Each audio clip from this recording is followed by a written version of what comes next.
Hoje a ANN traz informações da Europa, Ásia, África e Oriente Médio. A Igreja Adventista do Sétimo Dia anunciou que pretende realizar 113 mil reuniões evangelísticas em todo o mundo durante 2017.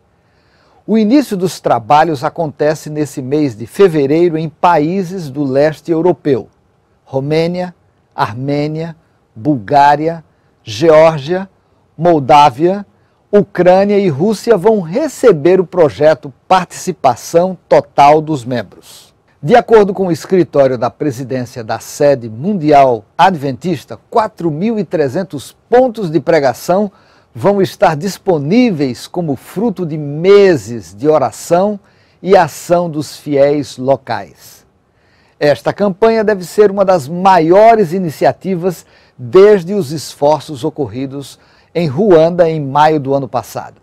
Na ocasião, mais de 2.000 pontos de pregação resultaram em 110 mil batismos. A Rádio Mundial Adventista tem um novo diretor. O pastor Duane McKee, atual diretor de Escola Sabatina e Ministério Pessoal da Associação Geral, agora substitui Doward Shaw, que ocupava a função desde 2011 e pediu a aposentadoria. Durante a sua gestão, Dow participou das negociações para as primeiras transmissões da Adventist World Radio na Índia, contribuiu para a implantação de estúdios na China e trabalhou na tradução dos conteúdos da rádio para novos idiomas.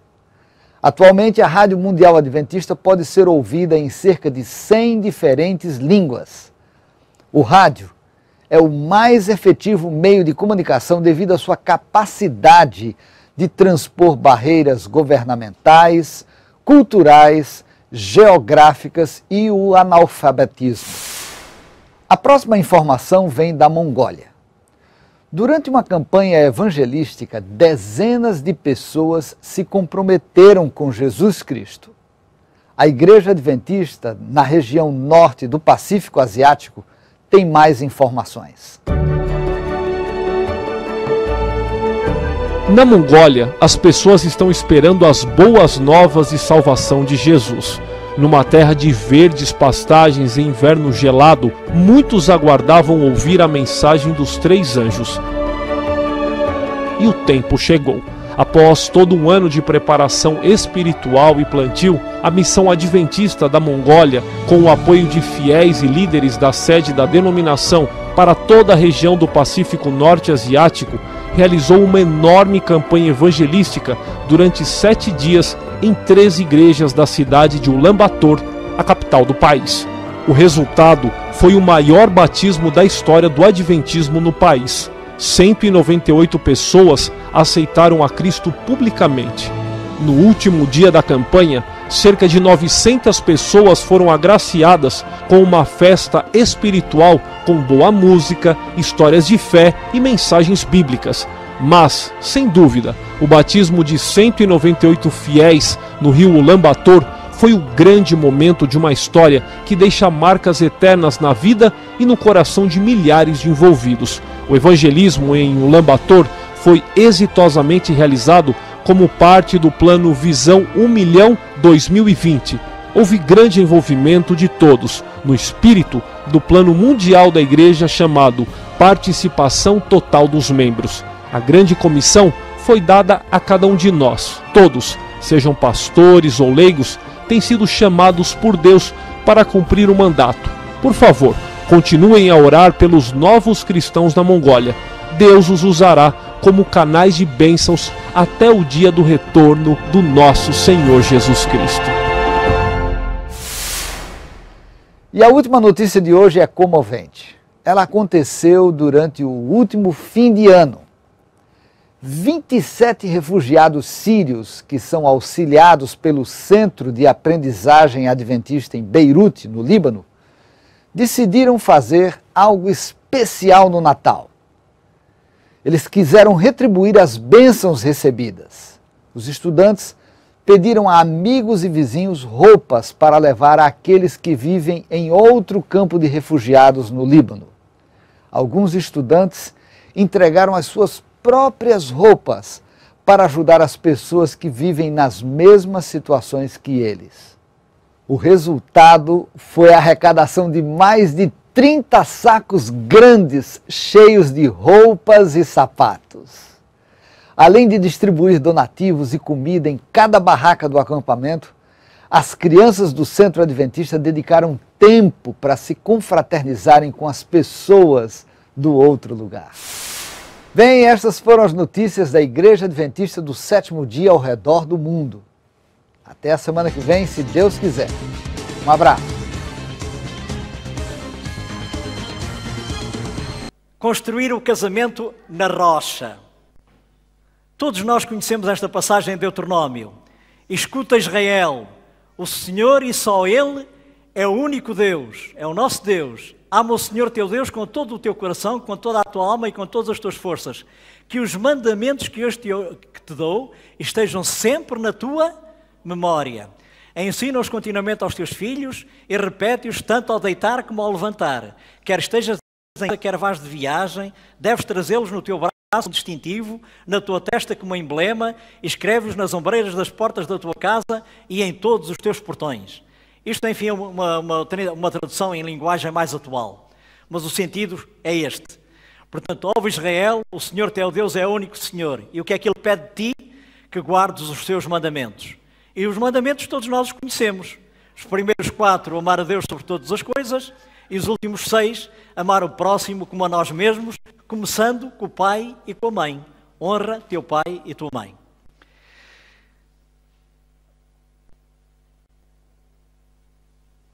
E se cumprirmos estes mandamentos, se pusermos em prática na nossa vida estes valores, estamos a construir a nossa casa sobre a rocha. E quem é a rocha? É Deus, é Cristo.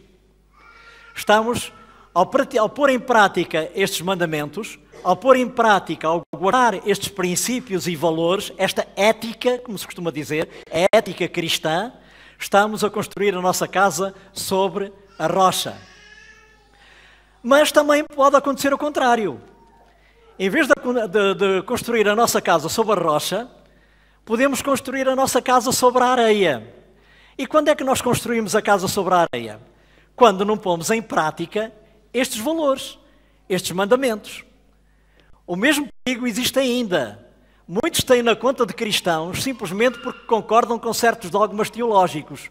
Não introduziram, porém, a verdade na vida prática. Não creram nela, nem a amaram. Não receberam, portanto, o poder e a graça que advém mediante a santificação da verdade. Os homens podem professar fé na verdade, mas se ela não os torna sinceros, bondosos, pacientes, dominados, tomando por nas coisas de cima, é uma maldição ao seu possuidor e, por meio da sua influência, uma maldição ao mundo.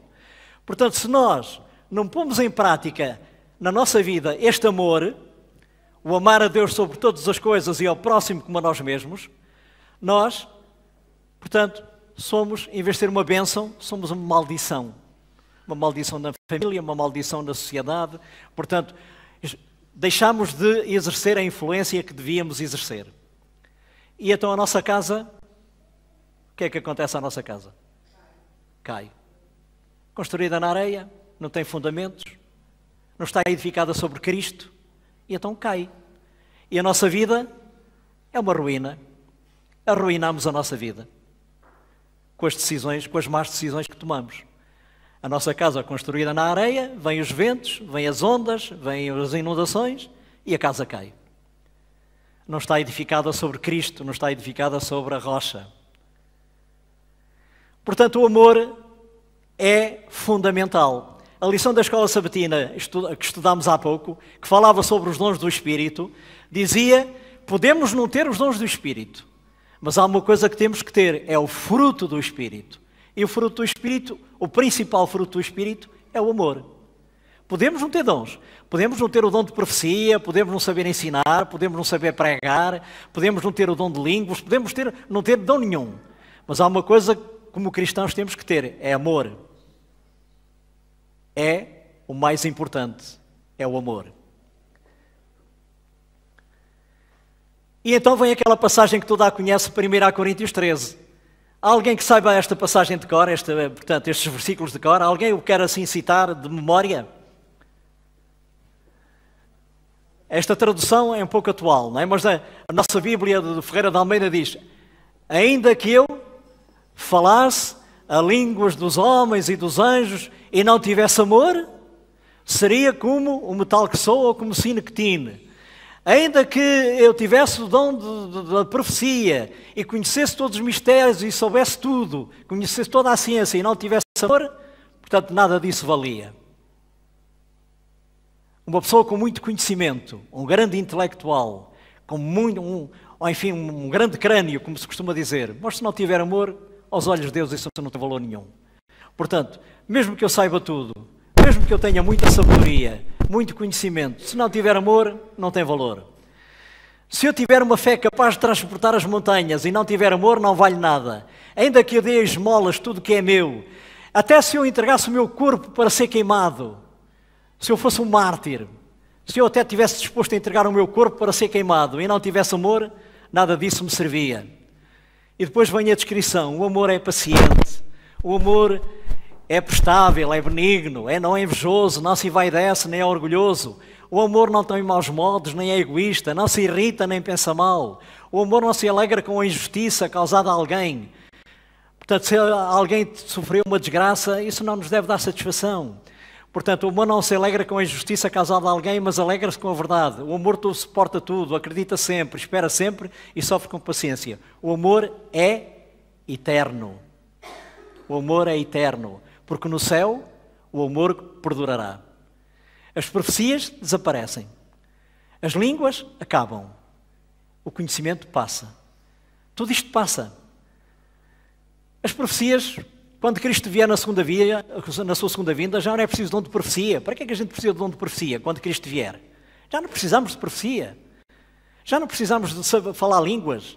Nós vamos começar a falar a língua que se fala no céu. Já não é preciso o dom de línguas, já não é preciso o dom de muitas outras coisas. A fé, também já não precisamos da fé. Quando Cristo vier, para que é que a gente precisa da fé? Temos Cristo ali ante nós, já não precisamos de fé. A esperança também não. A esperança cumpre-se e termina ali. Tudo isso termina, mas o amor continua. O amor é eterno. Amor continuará no céu, porque é a essência do caráter de Deus. Portanto, falamos em termos genéricos para toda a gente, para toda a igreja. O amor, os princípios, os valores que devem ser aplicados no viver de cada pessoa. Agora vamos transportar estes valores para a família, para o casal. E que contribuem poderosamente para a felicidade matrimonial. Gênesis 2 diz: por isso o homem deixará o seu pai e a sua mãe para se unir com a sua mulher e serão dois, uma só carne, um só corpo. É bonita esta imagem. São dois, casam-se, passam a ser um só, como se fossem um só. E depois a Bíblia fala do relacionamento que deve existir entre marido e mulher. Assim também vós, cada um em particular, ama a sua própria mulher como a si mesmo. E a mulher respeita e reverencia o marido. Vós, maridos, amai vossas mulheres, como também Cristo amou a igreja e a si mesmo se entregou por ela. E depois há aqui uma passagem que os homens às vezes abusam dela, que é esta aqui: vós, mulheres, obedecei aos vossos maridos. Há mulheres que não gostam de ouvir isto. Portanto, porque é verdade que há maridos que têm abusado, deste mandamento, não é? Há maridos que até vão à Bíblia para justificar a sua intolerância e o seu controle exagerado sobre a esposa. Portanto, mas atenção, ele continua: vós, mulheres, obedecei aos vossos maridos como ao Senhor. Pois assim como Cristo é a cabeça para a igreja, também o marido é para a mulher. Cristo é o salvador do corpo, que é a igreja. Portanto, a mulher deve obedecer e respeitar o marido, e a mulher deve amar o marido também, com certeza, e o marido deve amar a mulher como Cristo amou a igreja. E Cristo não é ditador. Cristo não concorda com aquelas atitudes que ao longo dos anos, ao longo da história humana, os homens têm feito às mulheres. As mulheres, sabemos que antigamente, nas sociedades antigas, não tinham valor nenhum. estavam completamente subjugadas à mulher, completamente subjugadas ao marido, não é? A mulher era quase como uma mercadoria. Era quase como uma mercadoria. Não tinha valor, nem contavam. No recenseamento as mulheres não contavam. Ora, isto não era da vontade de Deus, não é? Porque é verdade que a mulher deve reverenciar o marido, mas o marido deve também reverenciar, respeitar e amar a mulher. Como Cristo amou a igreja. É o exemplo. Como Cristo amou a igreja. Portanto, não há aqui lugar à opressão do marido sobre a mulher, nem da mulher sobre o marido. Desculpem. Avançamos. Portanto, um homem e uma mulher. Tudo que esteja a mais ou a menos do que isto é de origem humana e não apoia o modelo estabelecido por Deus no Éden. É verdade que há famílias monoparentais, há viúvas, há viúvos, há pessoas que nunca casaram, há pessoas solteiras, há pessoas que vivem sozinhas toda a vida. Hoje há muitos tipos de famílias. Agora, há coisas que não entram no plano de Deus. A homossexualidade, por exemplo. A homossexualidade não é aceita no plano de Deus. A Bíblia reprova a homossexualidade. Os homossexuais devem ser respeitados e amados. Não devem ser desprezados, são pessoas como as outras. E todas as pessoas devem ser respeitadas. Mas a homossexualidade ou qualquer outra perversão não faz parte do plano divino. Um homem e uma mulher. O casamento no Éden foi feito exatamente entre Adão e Eva. E ele disse, frutificai e multiplicai-vos. Tudo que esteja a mais ou a menos do que isto é de origem humana. Novos dados científicos estão a revelar quão vital é o amor romântico. E os casais gostam muito de romantismo. O romantismo é uma coisa bonita no casal. Não só nos namorados. Às vezes acontece e nós sabemos que a realidade é esta, não é? O romantismo existe durante o namoro, acaba o namoro, vem o casamento e o romantismo acaba. Mas não devia acontecer isto, o romantismo devia continuar. Diz aqui na parte final, os sociólogos também estão a concluir que o parceiro que escolhemos para a vida é frequentemente a nossa única fonte fiável de apoio e de conforto. Precisamos destes relacionamentos mais do que nunca. E, de facto, as provas sugerem que está perfeitamente ao nosso alcance melhorar os nossos laços românticos. Maridos, mulheres, melhorem, aperfeiçoem os vossos laços românticos. São os cientistas que o dizem. Isto é fundamental para a saúde do casal e até para a saúde emocional e física.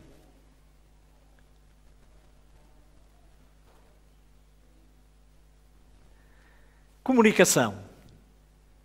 Sem comunicação no casal, o casamento não pode substituir. A comunicação é fundamental. Como é que nós comunicamos no casal? Como é que é a qualidade da nossa comunicação? Há coisas a evitar. Conflitos, a frieza, a agressividade, a falta de diálogo, a indiferença, o egoísmo. Tudo isto são barreiras a uma excelente comunicação. Tudo isto perturba a comunicação da família, a comunicação no casal. Isto é válido não só para o relacionamento entre marido e mulher. É válido também para o relacionamento com os filhos e com as outras pessoas. Todos estes valores podem ser aplicados em várias facetas da nossa vida, do viver, da sociedade. A Bíblia diz-nos que devemos fugir das obras da carne. Ele fala de várias. Eu citei estas aqui: inimizades, porfias. O que é porfia? Porfia, quando a Bíblia fala de porfia, é uma disputa ou contenda. Imolações. Nós lemos isto na Bíblia, em Gálatas capítulo 5, imolações. O que é isto, imolação? Imolações. Às vezes lemos e não compreendemos o significado. Imolação é a rivalidade. É o zelo excessivo em querer igualar ou ser superior aos outros. A rivalidade. Devemos evitar, são consideradas obras da carne, pelo apóstolo Paulo, no livro de Gálatas. Inimizades, porfias, portanto, disputa ou contenda, imolações, rivalidades, iras, pelejas, contendas, dissensões, desavenças. Isto é considerado, na Bíblia, obras da carne. E devemos fugir delas. Mas ele continua. Em Efésios capítulo 4, uma passagem bem conhecida, São Paulo diz: toda a amargura, toda a ira e cólera e gritaria sejam tiradas de entre vós. Isto não deve existir na nossa vida. Não é assim que se comunica, não devemos comunicar assim. Mas agora nós, analisando a nossa vida, e pensamos assim, como eu estou tão longe do ideal. Como nós estamos tão longe do ideal. Isto é o ideal, temos a perfeição diante de nós, mas temos que reconhecer que falhamos. Todos nós falhamos, eu também tenho falhado, também falho, não sou perfeito. Eu não me estou a apresentar aqui como conselheiro matrimonial, que eu não fui, nunca fui, nem sou conselheiro matrimonial. Mas são conselhos da Palavra de Deus para mim, em primeiro lugar, e para cada um de vós, para cada um de nós. Portanto, tudo isto nós devemos despojar da nossa vida. A amargura, a ira, a cólera, a gritaria, tudo isto seja tirado de entre nós, diz São Paulo no Efésios capítulo 4, versículo 31. Ele depois continua em Colossenses. Ele diz, Colossenses capítulo 3, versículo 8, mas agora despojai-vos também de tudo, da ira, da cólera, da malícia e da maledicência, das palavras torpes da vossa boca, das palavras indignas da vossa boca. Ele continua e reforça este pensamento. Mas temos que continuar, e como falámos há pouco, nós ao olharmos estes valores que são perfeitos, ao analisarmos a nossa vida e as vezes que nós falhamos, as vezes que eu, quando olho para isto e vejo as vezes que eu falhei e falho, não há razão para cair em desespero, porque São Paulo também diz, posso todas as coisas naquele que me fortalece. Eu posso alcançar estes valores, eu posso alcançar esta ética, estas normas, com o poder de Deus. Posso todas as coisas naquele que me fortalece. Sozinho não consigo. Ainda semana passada, na lição da Escola Sabatina, estudávamos isso. Se nós estivermos ligados à videira, não damos fruto. Devemos cuidar das palavras. As palavras são fundamentais na comunicação. A comunicação faz-se através de palavras. E não só. Há linguagem também gestual, há linguagem não verbal, mas, essencialmente, a comunicação faz-se de palavras. Devemos cuidar do modo como falamos, o tom da voz. O tom da voz é muito importante. Uma determinada palavra dita de uma maneira ou dita de outra pode ter, enfim, significados ou intenções diferentes. Cuidar as palavras e o modo como as dizemos. Que danos se produzem na família por preferir palavras impacientes, pois o falar impaciente de um leva o outro a retrocar no mesmo espírito e maneira. Vêm então palavras de retaliação, de justificação pessoal, e é mediante tais palavras que um jugo pesado e doloroso é feito para o vosso pescoço. Pois todas essas palavras amargas retornarão como funesta colheita para a vossa alma. Quem disse isto? Quem escreveu isto? Ellen White, no livro Lar Adventista. É um livro extraordinário, o livro Lar Adventista, um livro bem conhecido na nossa igreja, escrito por esta profetisa Ellen White. Portanto, o cuidado com as palavras impacientes. Às vezes há grandes conflitos que começam exatamente com uma pequena palavra impaciente, um pequeno tom de voz impróprio. Já Tiago dizia que um grande incêndio pode começar com um fogozinho pequenino. Nós podemos atear um grande incêndio com um simples fósforo. E depois um conselho aos pais. Pais, quando vos sentis irritados, não deveis cometer um pecado tão grande como de envenenar toda a família com essa perigosa irritabilidade. Resolvei no coração não ofender com os vossos lábios, que só vejo de preferir palavras agradáveis e animadoras. Mas temos que reconhecer, temos que ser honestos. Às vezes é difícil. Temos que reconhecer. Quantas vezes eu já me irritei? Quantas vezes já disse coisas que não devia ter dito? Sou pecador, sou falível. Eu não me estou a pôr aqui num pedestal, não sou melhor que vocês. Mas com a ajuda de Deus nós podemos vencer. São más características, são más emoções, destroem a saúde física e emocional. Devemos evitar. São Paulo dizia, despojai-vos, tirai estas coisas de entre vós. Mas também diz, posso todas as coisas naquele que me fortalece. E depois, esta passagem também bem conhecida em Provérbio, em Colossenses, diz, a vossa palavra seja sempre. Não é fácil.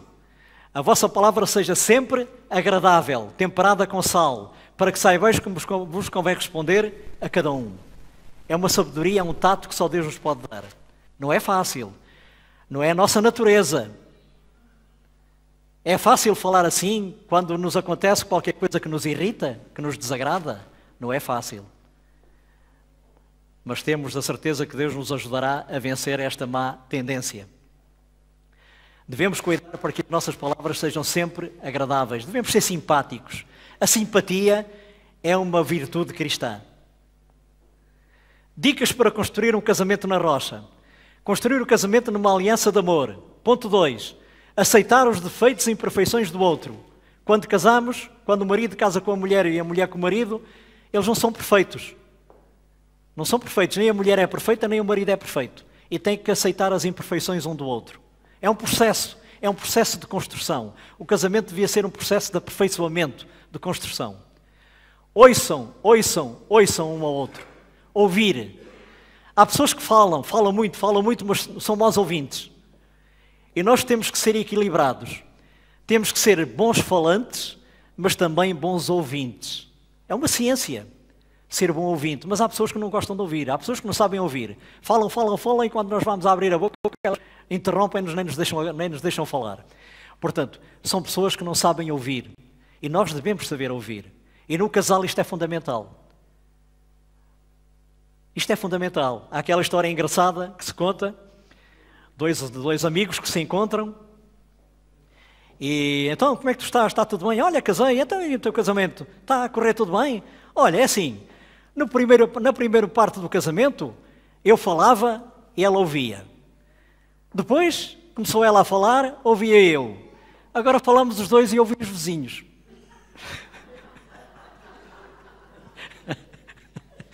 Portanto, porque infelizmente é isto que acontece. Agora falamos os dois e ouvimos os vizinhos. Portanto, devemos falar, mas também devemos saber ouvir. Saber ouvir é uma ciência, faz parte da ciência da comunicação. Ouçam-se um ao outro. O marido deve ouvir a mulher e vice-versa. Perdoem. O perdão é fundamental em qualquer relacionamento e muito mais no casal. Em qualquer relacionamento o perdão é fundamental. Nós como cristãos somos ensinados a perdoar. Perdoem frequentemente. E tem que haver perdão no casal.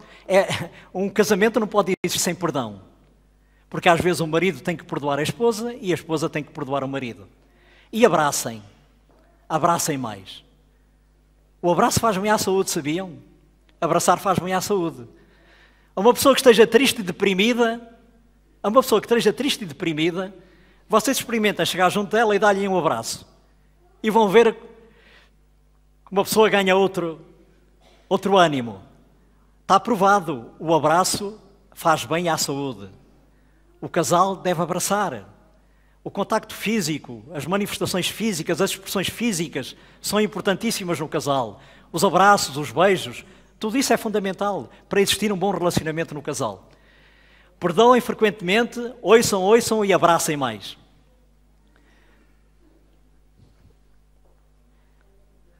Alegria. Todos nós gostamos de conviver com pessoas alegres. A alegria é uma virtude cristã. Nós, semana passada, estudamos os frutos do Espírito na escola sabatina. E um deles era a alegria. Está lá. É um dos frutos do Espírito, a alegria. A alegria é fundamental. Já o livro de Provérbios tem aquela passagem bem conhecida que diz que o coração alegre serve de bom remédio. Já Salomão, há milhares de anos atrás, dizia isto. A ciência não estava desenvolvida como hoje. E a ciência hoje comprova que isso é verdade. A alegria, o sorriso faz bem à saúde. Tem aqui várias passagens sobre a alegria. Eu não quero abusar da vossa paciência, já é quase 12:20.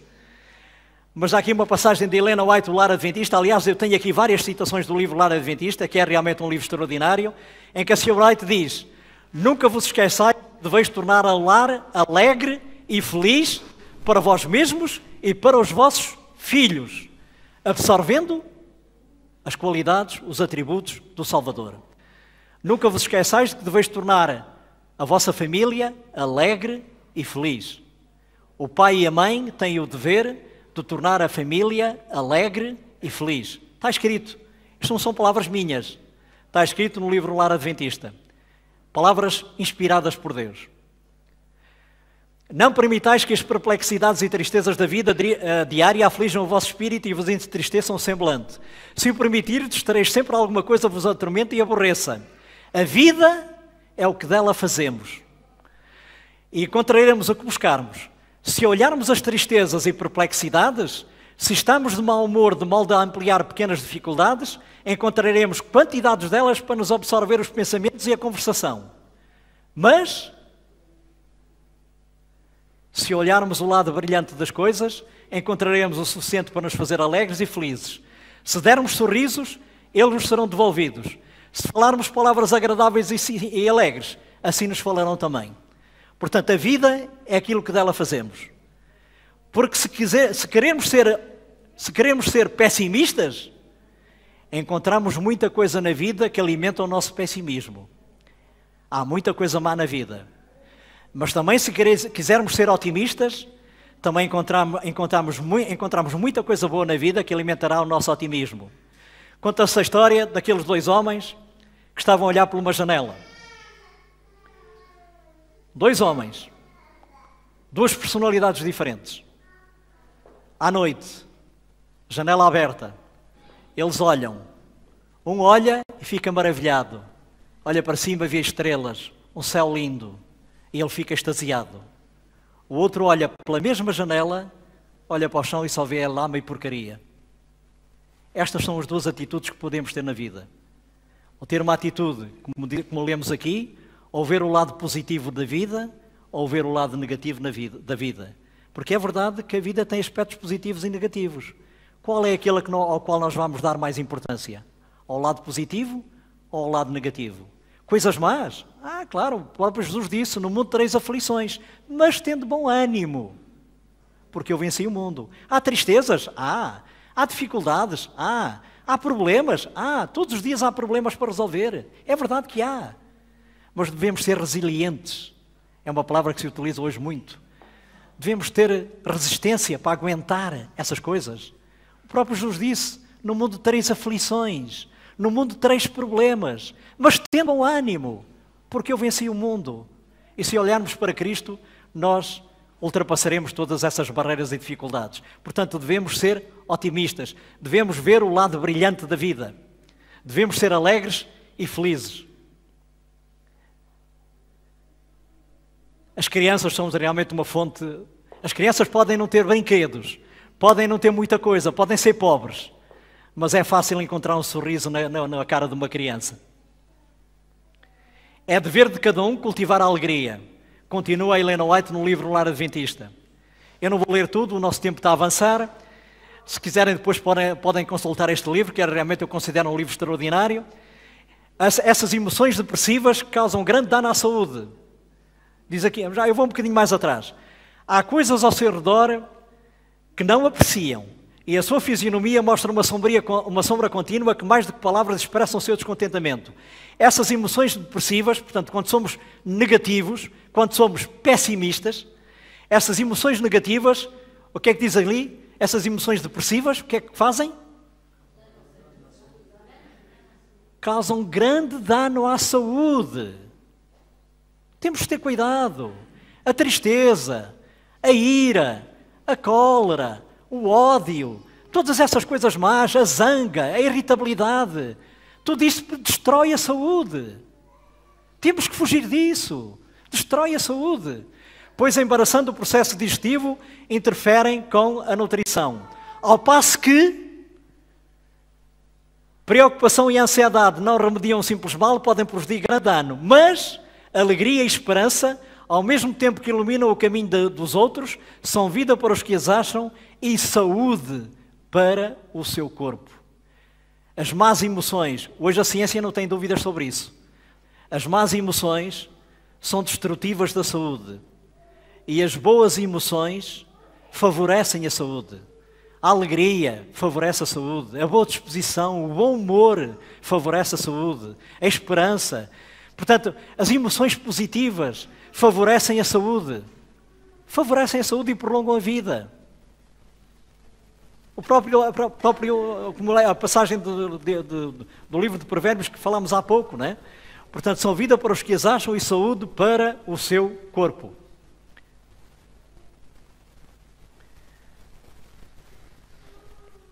E agora uma coisa interessante para nós cristãos, para toda a gente que é cristã, que segue, portanto, procura seguir Jesus. Diz aqui, quando os cristãos se mostram sombrios e deprimidos, como se sentissem sem amigos, o que é que fazem? Digam lá alto. Quando os cristãos se mostram sombrios e deprimidos, como se sentissem sem amigos, dão uma impressão errada da religião.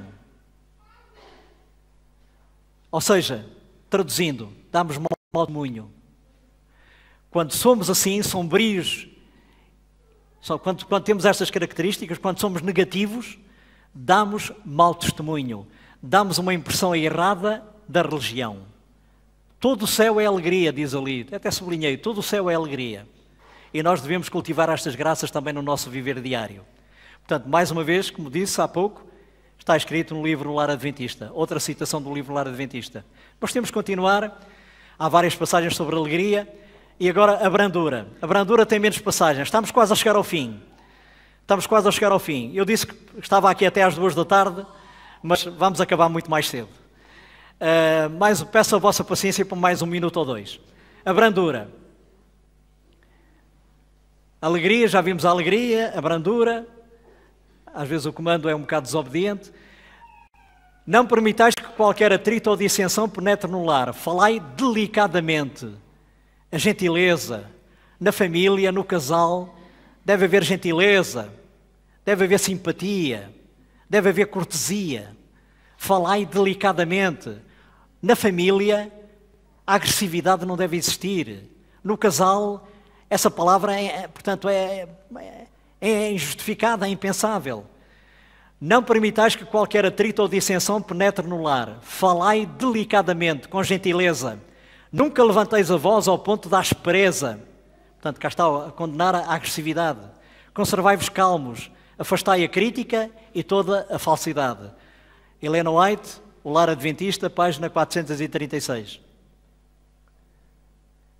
Estamos mesmo a terminar. Sorride, pais. Sorride, professores. Isto não é só para os pais. Ela escreveu isto, mas isto é para toda a gente.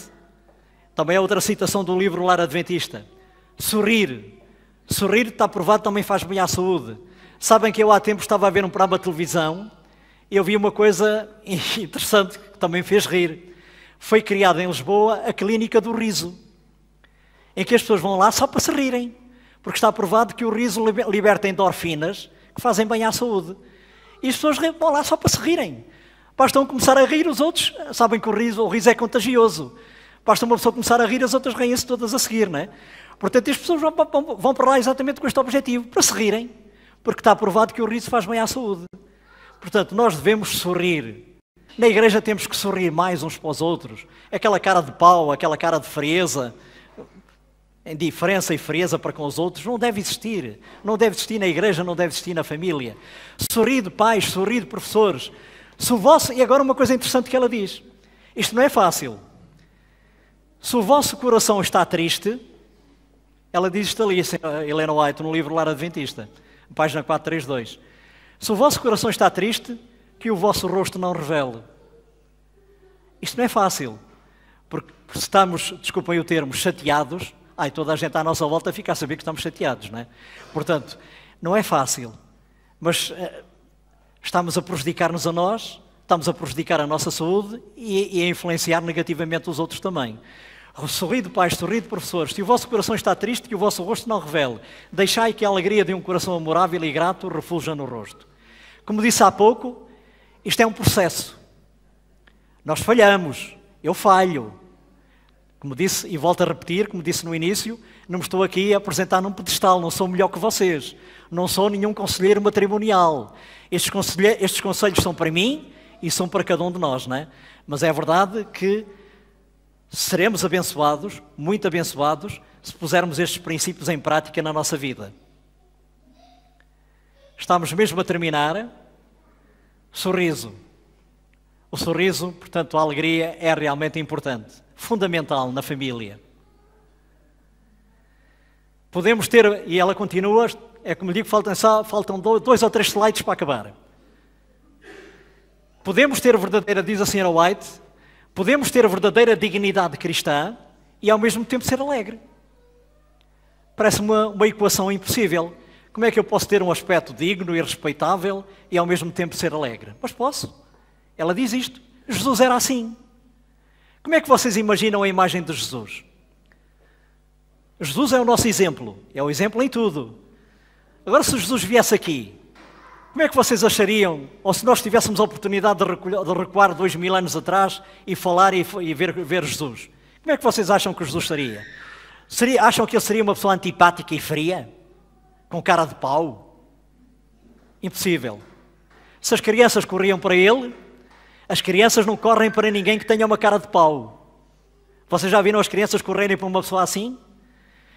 A Bíblia diz que as crianças corriam para Jesus e que se sentiam bem ao pé de Jesus. É porque ele era uma pessoa simpática, agradável, atraía as crianças, atraía as pessoas, tinha uma personalidade atraente. Era assim que ele era. Portanto, no entanto, tinha uma dignidade real. Ele tinha uma dignidade que nós não temos e que somos aconselhados a ter. Portanto, é possível ter verdadeira dignidade cristã e ser alegre. E ao mesmo tempo ser alegre e agradável no nosso comportamento. Alegria sem leviandade é uma das virtudes cristãs. Alegria sem leviandade é uma das virtudes cristãs. Bem, continuamos. Estamos mesmo no fim. E pronto. É assim que nós edificamos a casa sobre a rocha. É com estes valores e outros mais, poderíamos falar de outros mais valores, não é? Estes não são os únicos, mas são os mais importantes, que a família é construída.